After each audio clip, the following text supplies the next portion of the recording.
Hello everyone, welcome back to Super Kalam. Today is day number 45 and we are going to study some very important questions which came from 2020 to 2023 from physical geography. आज है physical geography का दिन. आज बनाएंगे notes, आज बनाएंगे mind maps. आज हम इस तरीके से questions को पढ़ेंगे कि questions के options को भी समझें और तो और ये भी समझें कि physical geography इतना easy कैसे हो सकता है.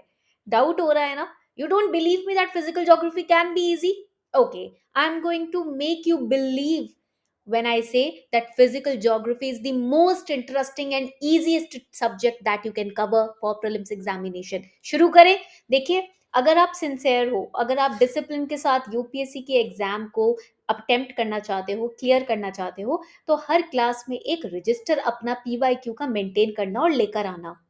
जब आप रजिस्टर मेंटेन करते हो, ट्रस्ट में 1 महीने पहले आपके एग्जाम से आप उस रजिस्टर को रिवाइज करो अगर 2 बारी, तो ट्रस्ट में आपका कॉन्फिडेंस एकदम स्काई रॉकेट करेगा. क्योंकि पिछले 10 साल के पीवाईक्यूज हम सॉल्व कर रहे हैं, पिछले 10 साल के पैटर्न्स आप देखने वाले हो, समझने वाले हो और इससे आने वाले पैटर्न के लिए आप प्रिपेयर हो जाओगे, है ना?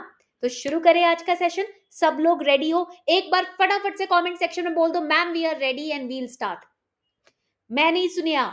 जल्दी से कमेंट सेक्शन में बताओ मुझे, आर यू ऑल रेडी? सब लोग रेडी हो या नहीं? I am reading your comments भाई, जल्दी से बताओ. अरे वाह, सब रेडी है. चलो शुरू करते हैं.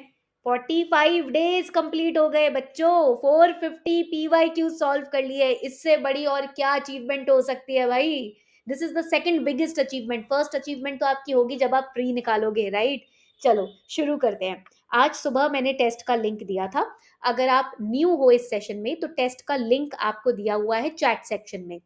You just have to click it. Description box में भी लिंक है. क्लिक करना है और टेस्ट देना है. 9 क्वेश्चन आज हम सॉल्व करने वाले हैं बढ़िया तरीके से. प्रिया यादव ने टेस्ट टॉप किया था. सैयद, नव्या, दुशांत, अरिजीत. अरे अरिजीत भी अटेम्प्ट कर रहे हैं. अरिजीत हमारे टेस्ट सीरीज के स्टूडेंट भी हैं, तो अरिजीत टेस्ट सीरीज भी ऐसे ही अटेम्प्ट किया करो. Anupama, Harshit, Kashvi is always present. Arun Prakash, Jaisal, N, Bharat, Pooja, congratulations. बढ़िया, बहुत अच्छा लगता है आप लोगों की परफॉर्मेंस को डे बाय डे इम्प्रूव होते हुए देखकर. अरिजीत तो हमेशा अच्छा ही परफॉर्म करते हैं, क्यों अरिजीत, राइट? चलो शुरू करते हैं आज का session. Priya, I am really proud of you. आपका कंसिस्टेंसी बहुत ज्यादा सराहनीय है ना? चलो let's get started. Question number 1 से स्टार्ट करते हैं. मैं आपको एक टेक्निक बताती हूँ कि इस सेशन को कैसे आगे बढ़ाएंगे. मैं क्वेश्चन पूछूंगी, आप आंसर दोगे, मैं बताऊंगी आंसर ठीक है या नहीं. उसके बाद हम लोग मिलकर नोट्स बनाएंगे, क्योंकि सिर्फ पीवाईक्यू सॉल्व थोड़ी ही करना है, हमको तो पीवाईक्यू को समझना भी है ना? पीवाईक्यू में जो टॉपिक पूछा गया उसको भी समझना है. मैंने टेलीग्राम पे पहले ही बोल दिया था कि भाई क्या क्या टॉपिक्स आज पढ़ के आने हैं क्लास के लिए. आई होप आप पढ़ के आए हो. चलो इस क्वेश्चन को अटेम्प्ट करते हैं. Question is very simple. With reference to earth atmosphere. अब ये question NCERT level based question है. This is the NCERT based question. With reference to Earth's atmosphere, which one of the following statement is correct? कौन सा statement इसमें correct है when it comes to Earth's atmosphere? Total amount of insolation received at the equator is roughly about 10 times of that received at the poles. Infrared rays constitute roughly 2/3 of insolation. Infrared waves are largely absorbed by water vapor that is concentrated in the lower atmosphere. Or infrared waves are part of visible spectrum of electromagnetic waves of solar radiation. जल्दी से बताओ correct answer. आपको क्या लगता है इसमें से क्या कौन सा है करेक्ट ऑप्शन? जल्दी से बताओ. सब लोग सी मार्क कर रहे हो, सब पढ़कर आए हो, right? Correct answer is C. तो जब हम इस क्वेश्चन की बात करते हैं, अर्थ के एटमॉस्फेयर के ऊपर कुछ की पॉइंट्स हैं जो आज हम समझेंगे. देयर आर सर्टन की पॉइंट्स. ओके, फॉर एग्जाम्पल जब हम अर्थ के एटमॉस्फेयर की बात करते हैं, यू हैव टू रिमेंबर कि जब हम इक्वेटर को देखते हैं ना, इक्वेटर क्या करता है? इक्वेटर रिसीव्स मोर डायरेक्ट सनलाइट, है ना? डायरेक्ट सनलाइट की जब बात करते हैं, सबसे ज्यादा सनलाइट कहाँ आती है? इक्वेटर पे ही आती है ना. विल क्रिएट अ गोला ऑल्सो. ठीक है, ये है अपना गोला. पीके की लैंग्वेज में ये है अपना गोला. ठीक है, ये इक्वेटर है. आप देखोगे डायरेक्ट सनलाइट इक्वेटर पे ही आती है. ठीक है, ये हमें पता है. यानी कि इसका मतलब क्या है कि more solar energy, write it down, more solar energy is at the earthquake, sorry earthquake कह रही हूँ, सॉरी, एट द इक्वेटर, है ना। मोर सोलर एनर्जी कहाँ आएगी, इक्वेटर पे आएगी, है ना। पोल्स पे अगर कंपेयर करें, ये हो गया पोल वाला रीजन, तो पोल से अगर कंपेयर करें वहां तो चलो रिफ्लेक्ट होकर आ रही है, राइट, धीरे पहुंच रही है, ठीक है। बट इक्वेटर पे डायरेक्ट है, सोलर एनर्जी इक्वेटर पे डायरेक्ट रहती है। तो फर्स्ट स्टेटमेंट आपका इनकरेक्ट हो जाता है। The total amount of insolation received at equator is roughly about 10 times of that received at poles. No, it is not just 10 times, it is more. Equator पे जो solar energy आ रही है वो पोलर एरिया के solar energy से कई गुना ज्यादा है, not just 10 times. So this is not the correct measure, first statement is wrong. Okay, amount of insolation which is being received at the equator, okay, और यू कैन से कहाँ कहीं पर भी अगर सनलाइट आ रही है, चाहे पोलर रीजन पे चाहे इक्वेटर पे है, it depends on different various factors. For example angle of incidence पे भी डिपेंडेंट होता है। एंगल ऑफ इंसिडेंस क्या है, ठीक है। एटमॉस्फेरिक कंडीशन पे भी डिपेंडेंट होता है कि कितनी इंसोलेशन अर्थ पे आ रही है। पॉइंट क्लियर हो गया। अब इंसोलेशन क्या होता है, काफी बच्चे बोल रहे होंगे कि मैम ये इंसोलेशन इंसोलेशन क्या बोल रहे हो आप बार बार, है ना। तो इंसोलेशन क्या होता है, insolation basically is, right it down, total solar radiation. It is total solar radiation. Okay, यहां तक पॉइंट क्लियर हो गया। This radiation is received, this is received at the top of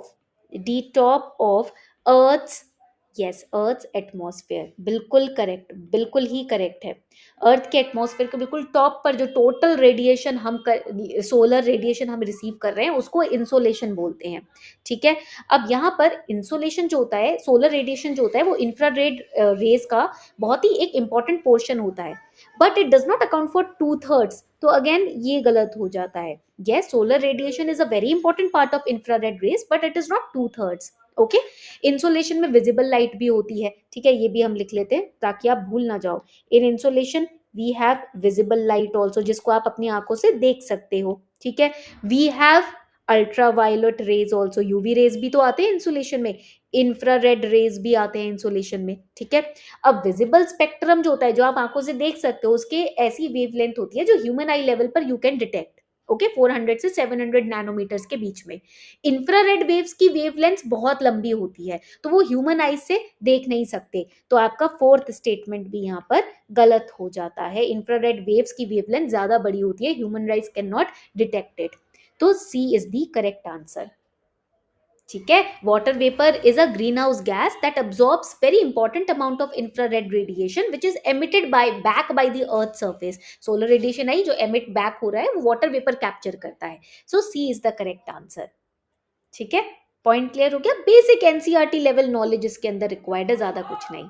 चलिए आगे बढ़ते हैं। Next question on your computer screen everyone. अब ये क्वेश्चन बहुत ही इजी है because it is related to which chapter. NCERT में आप अर्थक्वेक पढ़ोगे तो उसमें आप ये टॉपिक पढ़ोगे, ठीक है। In NCERT when you study earthquake you can easily answer this question. हमेशा याद रखना, physical geography 98% of the time can be solved through NCERTs. Okay, point clear हो गया। चलो जल्दी से इस क्वेश्चन को आंसर करो। एस वेव्स, पी वेव्स, ये बहुत इंपॉर्टेंट क्वेश्चन है। Consider the following statements. In a seismograph P waves are recorded earlier than S waves. In P waves, the individual particles vibrate to and fro in the direction of wave. Then we have, the two statements are given. You have to tell me which statement is correct. दो statements दिया हुआ है, अब आपको बताना है कौन सा statement correct है। जल्दी से बताओ। One only, two only, both one and two, और नन ऑफ दी अबव।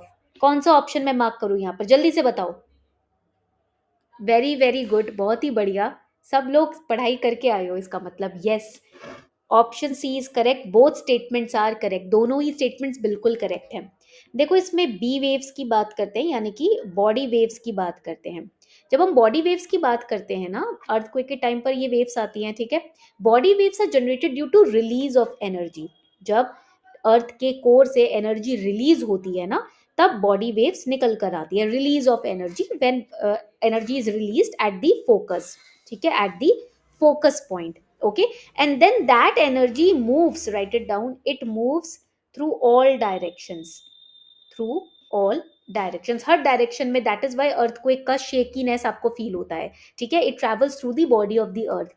अब इसी के अंदर आ जाता है पी वेव्स, ठीक है, इसमें आता है पी वेव्स। पी वेव्स क्या होते हैं? दे मूव फास्टर, जल्दी जाते हैं, बिकॉज बॉडी वेव्स को ना दो वेव्स में डिवाइड किया जाता है, पी वेव्स और एस वेव्स। तो पी वेव्स जो होते हैं they move faster, they are, P का मतलब क्या हो जाता है यहाँ पर? प्राइमेरी हो जाता है, P means primary, and they are same as the sound waves. जैसे ध्वनि की वेव्स होती है ना, बिल्कुल वैसे ही पी वेव्स होती हैं।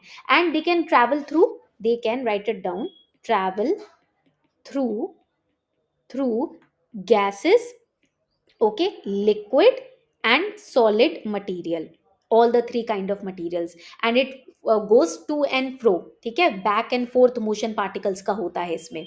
अब वहीं अगर हम एस वेव्स की बात करें, when we talk about the S waves, they arrive, right it down, because P waves are faster, S waves are slower, S for slow भी कह सकते हो, वैसे तो सेकेंडरी वेव्स होता है, ठीक है, तो they arrive slower at the surface, ठीक है, यहां तक पॉइंट क्लियर हो गया, ठीक है।